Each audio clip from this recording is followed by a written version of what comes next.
ஞானானந்தமயம் தேவம் நிர்மலஸ்படிகாகிருதிம் ஆதாரம் சர்வ வித்யானாம் ஹயக்ரீவம் உபாஸ்மகே. நேயர்கள் அனைவருக்கும் அஸ்ட்ரோ கேஎஸ் ஐயங்காரின் பணிவான நமஸ்காரங்கள். மாத பலன் வைகாசி மாதம் பராபவ வருஷம் 15/5/2026 14/6/2026 வரலும் உண்டான காலகட்டம். பொதுவாகவே மாத பலன்னு பார்க்கும்பொழுது சூரியன், செவ்வாய், புதன் மற்றும் சுக்கிரனுடைய மாற்றங்களை வச்சு மாதத்தினுடைய பலன்களை சொல்லுவோம். மாதங்கள் அப்படின்னு சொல்லும்போது நம்ம சௌரமான மாதத்தை எடுத்து சொல்கிறோம். சூரியன் ஒரு ராசியிலிருந்து அடுத்த ராசிக்கு செல்லக்கூடிய விஷயத்தை சௌரமானம்னு சொல்கிறோம். வைகாசி மாதம் அப்படின்னா ரிஷபத்தில் சூரியன் இருக்கும். சரி, இந்த மாதத்தினுடைய கோல்சாரம் என்ன, இந்த மாதத்தில் வரக்கூடிய விசேஷ நாட்கள் என்ன அப்படின்றத பார்க்கலாம். இந்த மாதத்தினுடைய கோல்சாரம்னு எடுத்தோமேயானால் மாதத்தின் அதாவது இந்த காலபுருஷ தத்துவத்தின் முதல் ராசியான மேஷத்தில் செவ்வாய், சூரியன், புதன் மற்றும் சுக்கிரன் இந்த 3 கிரகங்கள் ரிஷபத்தில், குரு மிதுனத்தில் இருக்கார், சிம்மத்தில் கேது, ராகு பகவான் கும்பத்திலையும், மீனத்தில் சனி. இது ராகு கேத்துக்குள்ளே எல்லா கிரகங்களும் உள்ளே வருது. இந்த மாதம் பிறக்கும் பொழுது பார்த்தாலேயானால் அப்படி இருக்குது. இந்த மாதத்தில் வரக்கூடிய சில மாற்றங்கள் என்ன அப்படின்னு பார்த்தாலேயானால் சுக்கிரன் 15ஆம் தேதி அன்றைக்கே மிதுனத்துக்கு போயிடுறார். அதற்கு பிறகு பார்க்கும் பொழுது 26ஆம் தேதி அன்றைக்கி 3 மாற்றங்கள் நிகழ்கிறது. அதில் ஒரு பெரிய மாறுதல் அப்படின்னு சொல்லக்கூடியது வருட கிரகமான குரு பெயர்ச்சி அடைகிறார். எங்கே? மிதுனத்திலிருந்து கடகத்துக்கு. தனியாக அதற்குன்னு ஒரு வீடியோ போடுறேன். அதாவது குரு பெயர்ச்சி பலன்கள் ஒரு ராசியாக தனியாக போடுறேன், அதையும் பாருங்கள். அது 26/5 அன்றைக்கி. அதற்கு பிறகு பார்த்தோம்னா 26/5 அன்றைக்கே சுக்கிரன் மிதுனத்திலிருந்து கடகத்துக்கு வர்றார். அது தவிர புதன் ரிஷபத்திலிருந்து மிதுனத்துக்கு போகிறார். இது இந்த மாதத்தினுடைய மாற்றங்களாக இருக்குது. சரி, இந்த மாதத்தில் வரக்கூடிய விசேஷ நாட்கள் என்ன அப்படின்னா 16/5/2026 அன்றைக்கி அமாவாசை, வைகாசி மாதத்தினுடைய அமாவாசை. அதற்கு பிறகு 28/5/2026 அன்றைக்கி அக்னி நட்சத்திரம் முடிவு. அதாவது அக்னி நட்சத்திரம் பார்த்தாலும் ஒரு 22லேருந்து 28 நாள் வரலும் இருக்கும். இந்த 28 நாளில் அதீதமான வெயில் அடிக்கக்கூடிய காலகட்டமாக இருக்கும். இந்த மே மாதம் 4ஆம் தேதி ஆரம்பிச்சது, அதாவது சித்திரை மாதத்தில் ஆரம்பித்தது, பரணி நட்சத்திரத்தில் வரும்பொழுது, சூரியன் பரணி நட்சத்திரத்தில் வரும்போது ஆரம்பித்தது. இப்போ அது 28ஆம் தேதி அன்றைக்கி முடிவடைகிறது. 24 நாட்கள் 25 நாட்களில் முடியறது. சரி, இதற்கு பிறகு பார்த்தாலேயானால் இந்த மாதத்தில் வரக்கூடியது வைகாசி விசாகம். இது ஒரு மிகப்பெரிய சிறப்பான ஏற்றமான நாள். வைகாசி விசாகம்ன்றது எல்லா கோவில்களையும் மிகப்பெரிய விசேஷமான நாட்களாக கொண்டாடப்படுகிறது. இது 30/5/2026 வருது. 31ஆம் தேதி, அதாவது இது வைகாசி பௌர்ணமி, அதாவது வைகாசி விசாகத்துக்கு அடுத்தது அனுஷ நட்சத்திரம் பார்த்தோம்னா மிகவும் ஏற்றம். வைகாசி அனுஷ நட்சத்திரம் மிகவும் விசேஷம். சங்கராச்சாரியார் அவருடைய அதாவது ஜெயந்தியாக கொண்டாடப்படுறது அன்றைக்கி. இந்த மாதத்தில் வரக்கூடிய வாஸ்து நாள் அப்படின்னு சொல்லக்கூடியது பார்த்தோம்னா அதாவது 4/6/2026 அன்றைக்கி வாஸ்து நாள். இந்த வாஸ்து நாள் அன்றைக்கி உங்களுக்கு புதிய வீடு கட்டுறது, புதிய மனை அடிகோல் ஊன்றது, அதோட புதிய ப்ராஜெக்ட் எடுத்து பண்ணுறது, வீட்டினுடைய வாசக்கால் நடுறது, புதுசாக மனை வாங்கிறது, இந்த நேரத்தில் அஸ்திவாரம் தோன்றது, பூஜை போட்டு வேலைகள் ஆரம்பிக்கிறது, இந்த புதுசாக ரிஜிஸ்ட்ரேஷன் பண்ணிக்கிறது, இது எல்லாம் பண்ணிங்களே ஆனால் நிச்சயமாக நல்ல ஒரு ஏற்றம் வரும். அது தவிர இந்த காலத்தில் நீங்கள் ஆரம்பிக்கும் பொழுது எந்த ஒரு இதுவையும் பார்க்க வேண்டாம். அதாவது ராகு காலம், யமகண்டம், திதி, வாரம் இது எதுவுமே பார்க்க தேவையில்லை. ஏன்னா அதாவது இந்த வாஸ்து புருஷன் கண் விழிக்கும் நேரம் அப்படின்னு சொல்லக்கூடியது பார்த்தேன்னா காலை 9:05 10:35 வரும். கிட்டத்தட்ட ஒரு 1.5 மணி நேரம். இந்த 1.5 மணி நேரம் உங்களுக்கு 6 பகுதியாக பிரியும். 15 நிமிஷமாக 6 பகுதியாக பிரியும். அதில் கண் விழிக்கும் நேரம், அதாவது வாஸ்து புருஷன் கண் விழிக்கும் நேரம், அதுக்கப்புறம் ஸ்நானம் செய்யும் நேரம், அதற்கு பிறகு பூஜை செய்யும் நேரம், அதாவது சாப்பாடு சாப்பிடும் நேரம், அதுக்கப்புறம் தாம்பூலம் தரிக்கும் நேரம்னு 6 வகையாக பிரியறது. இந்த 6 வகையில் கடைசி 30 நிமிஷம் அப்படின்னு சொல்லக்கூடியது மிகவும் ஏற்றமானது. அந்த நேரத்தில் வந்து நீங்கள் வந்து எந்த ஒரு விஷயத்தை ஆரம்பித்தாலும், அதாவது வீடு சம்பந்தமாக இடம் வாங்கிறது, நிலம் வாங்கிறது, நிலம் அடுத்தவங்களுக்கு எழுதி வைக்கிறது, உங்களுடைய சொத்துக்கள் அடுத்தவங்களுக்கு எழுதி வைக்கிறது, புதுசாக சொத்து வாங்கிறது, அங்கே வந்து கன்ஸ்ட்ரக்ஷன் பண்ணுறது, பெரிய ப்ராஜெக்ட்ஸு லேண்டு வாங்கி அதெல்லாம் பண்ணுறது, இது எல்லாமே நல்ல ஒரு ஏற்றத்தை உங்களுக்கு நிச்சயமாக கொடுக்கும். எதிலையும் தடங்கள் இல்லாமல் பணம் வந்து நிச்சயமாக நடக்கக்கூடியது. இதில் வந்து நீங்கள் எந்த ஒரு தோஷமும் பார்க்க வேண்டாம். அதாவது ராகு காலம், யமகண்டம், நட்சத்திரம், அஷ்டமத்தில் நட்சத்திரம் இருக்குது, சந்திராஷ்டமமாக இருக்குது, இதெல்லாம் எதுவுமே பார்க்க வேண்டாம். இதுக்கு தோஷம் கிடையாது. ஸோ இது வாஸ்து பூஜைன்றது மிகவும் முக்கியமானது. அந்த காலகட்டத்தில் செய்யக்கூடிய விஷயங்கள், ஆரம்பிக்கக்கூடிய எந்த ஒரு கட்டடங்களும் சரி, எந்த ஒரு வியாபார ஸ்தலங்களும் சரி, நல்ல ஒரு வெற்றியை நோக்கி நிச்சயமாக செல்லும்.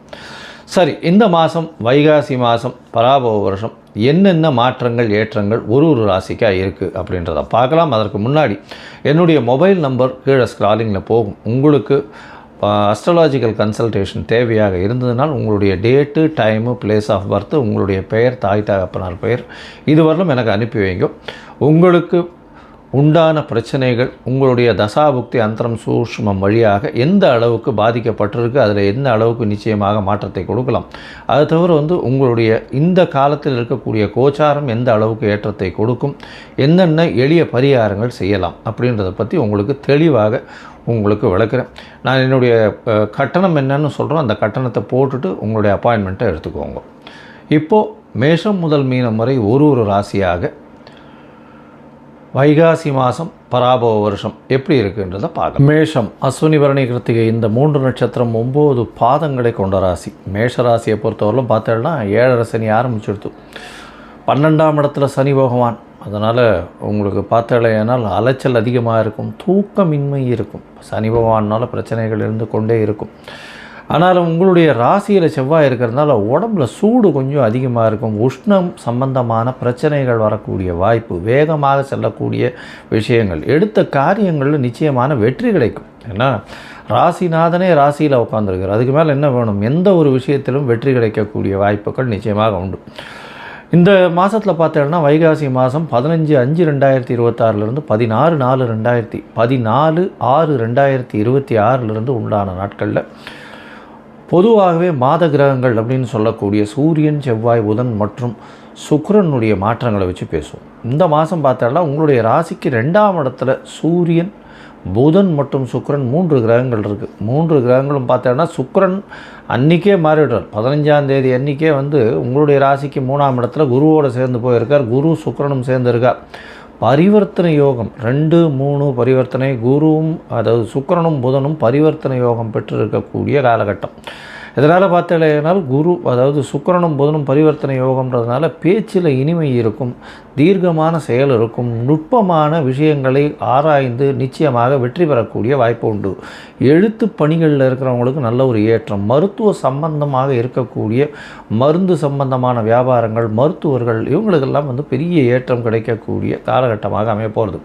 உங்களுடைய ராசிக்கு பார்த்தோம்னா 5ஆம் இடத்துல கேது பகவான். அதனால் குழந்தை இந்த காலகட்டத்தில் குழந்தை பிராப்திக்கு கொஞ்சம் கஷ்டமாக இருக்கும். பார்த்துட்டு இருந்தீங்களேனால் நிச்சயமாக பிரச்சனைகள் வரக்கூடிய வாய்ப்பு உண்டு. அதனால் மருத்துவர்கள் ஆலோசனை இப்படி நடக்கிறது ரொம்பவுமே நல்லது. உங்களுடைய ராசிக்கு 2ஆம் இடத்துல இருக்கக்கூடிய புதன் 3ஆம் இடத்துக்கு போகிறார். 26/5/2026 அன்றைக்கி 3ஆம் இடத்துக்கு போய் ஒரு ஆட்சி வீட்டுக்கே போய்டுறார். அவருடைய ஆட்சி வீடாக 3ஆம் இடத்துல போய் இருக்கிறதுனால முயற்சிகள் அனைத்தும் வெற்றி அடையும். எழுத்து பணியில் இருக்கிறவங்களுக்கெல்லாம் பெரிய ஏற்றம் கிடைக்கக்கூடிய காலகட்டம். அந்த நேரத்தில் 4ஆம் இடத்துல குருவும் சுக்கிரனும் சேர்ந்து போகிறார். 4ஆம் இடத்துல குரு பகவான் போய் உச்சம் பெற்று போயிருக்கார். அது தவிர சுக்கிரனும் வந்து திக்பலம் அடைகிறார். ஏன்னா திக்பலம் 4ஆம் இடத்துல சுக்கிர பகவான் அடைகிறதன் மூலியமாக அவர் வந்து ஆட்சி பலம் பெற்றதுக்கு அதனால் வந்து 2/7 உண்டான சுக்கிரன் ஆட்சி பெற்றதுனால எதிர்பாலனத்தவர் மூலியமாக நல்ல ஒரு ஏற்றம் கிடைக்கக்கூடிய காலகட்டம். புதிய வீடு மனை வாங்கக்கூடிய வாய்ப்புகள், படிக்கக்கூடிய மாணவர்களுக்கு ஏற்றமான காலகட்டம், எதிர்பாலினத்தவர் மூலியமாக நல்ல ஒரு ஏற்றம் கிடைக்கக்கூடிய வாய்ப்புகள் உண்டு. பேச்சில் நல்ல நளினம் இருக்கும்.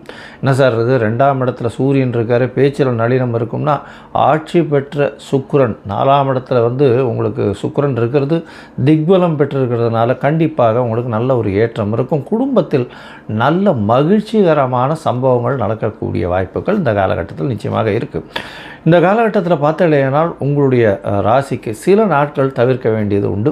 அதாவது அந்த சில நாட்கள்னு சொல்லக்கூடியது சந்திராஷ்டம நாட்கள். என்றைக்கு வருதுன்னா 30/5/2026 1/6/2026 வரலும் உண்டான நாட்கள் சந்திராஷ்டம நாட்கள். சரி, மொத்தத்தில் பார்க்கும்பொழுது இந்த மேஷ ராசி நேயர்களுக்கு, அதுவும் மருத்துவ தொழில் செய்கிறவர்களுக்கு, அது தவிர மருந்து சம்பந்தமான வியாபாரம், டாக்டர் அதாவது மருத்துவர்கள், மருத்துவ சம்பந்தமாக இருக்கக்கூடிய ஃபிசியோதெரப்பி அந்த மாதிரியான விஷயங்கள் இருக்கிறவங்களுக்கெல்லாம் நல்ல ஒரு ஏற்றம் கிடைக்கக்கூடிய வாய்ப்புகள் உண்டு. இதில் நிலம் ரியல் எஸ்டேட் வியாபாரம் பண்ணுறவங்களுக்கு திடீர் ஏற்றம் வரக்கூடிய வாய்ப்புகள் நிச்சயமாக இருக்கும். கவிதை கட்டுரை எழுதுகிறவங்களுக்கெல்லாம் பெரிய ஏற்றம் இருக்கும். சுக்கிரன் சம்பந்தப்பட்ட அதாவது கலைத்துறை இந்த மாதிரியான விஷயங்களில் இருக்கிறவர்களுக்கெல்லாம் பெரிய ஏற்றம் இருக்கும். தாயின் உடல்நிலையில் நல்ல ஒரு ஏற்றம், அது தவிர புதிய வீடு மனை வாங்கக்கூடிய பாக்கியங்கள் இந்த காலகட்டத்தில் நிச்சயமாக உண்டு. குழந்தைகள் மூலியமாக சிறு சிறு தொல்லைகள் வந்தாலும் நிச்சயமாக வெற்றி இலக்கை கட்டக்கூடிய வாய்ப்புகள் நிச்சயமாக இருக்கும். 11ஆம் இடத்தில் இருக்கக்கூடிய ராகு அதீத லாபத்தை கொடுக்கக்கூடிய வாய்ப்புகள் நிச்சயமாக உண்டு. ராசியிலே செவ்வாய் இருக்கிறதுனால உடல் சூடு அதிகமாக இருக்கும், வேகம் அதிகமாக இருக்கும், வெற்றிகள் நிச்சயமாக வரும்.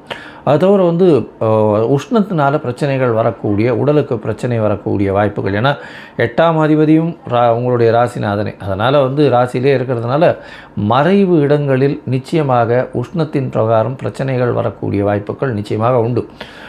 இந்த காலகட்டத்தில் உங்களுக்கு சந்திராஷ்டமம்னு சொல்லக்கூடிய நாட்கள் வருது. அது 30/5/2026 1/6/2026 வரலும் இருக்குது. இந்த காலகட்டத்தில் புதிய முயற்சிகள் வேண்டாம், வெளியூர் வெளிமாநில பிரயாணம் வேண்டாம்னு சொல்கிறோம். ஒரு வேளை பண்ண வேண்டி இருந்ததே ஆனால் சந்திரனுக்கு உண்டான எளிய பரிகாரம்னு சொல்லக்கூடிய அருகில் இருக்கக்கூடிய கோசாலையில் அகத்திக்கீரை கட்டு கொடுத்துட்டு போங்க பசுமாட்டுக்கு. சந்திரனுக்கு உண்டான எளிய பரிகாரமாக சொல்லப்படுறது. ஒருவேளை உங்களுடைய தசாபுக்தி அந்தரம் சூக்ஷ்மம் அந்த அளவுக்கு விசேஷம் இல்லை அப்படின்னா நீங்கள் அருகில் இருக்கக்கூடிய முருகன் கோவிலுக்கு போயிட்டு வாங்க. முருகன் கோவிலுக்கு பால் அபிஷேகத்துக்கு பால் கொடுத்துட்டு வாங்க. நல்ல ஒரு ஏற்றம் கிடைக்கக்கூடிய காலகட்டமாக இந்த மாதம் நிச்சயமாக அமையும் அப்படின்னு சொல்கிறேன்.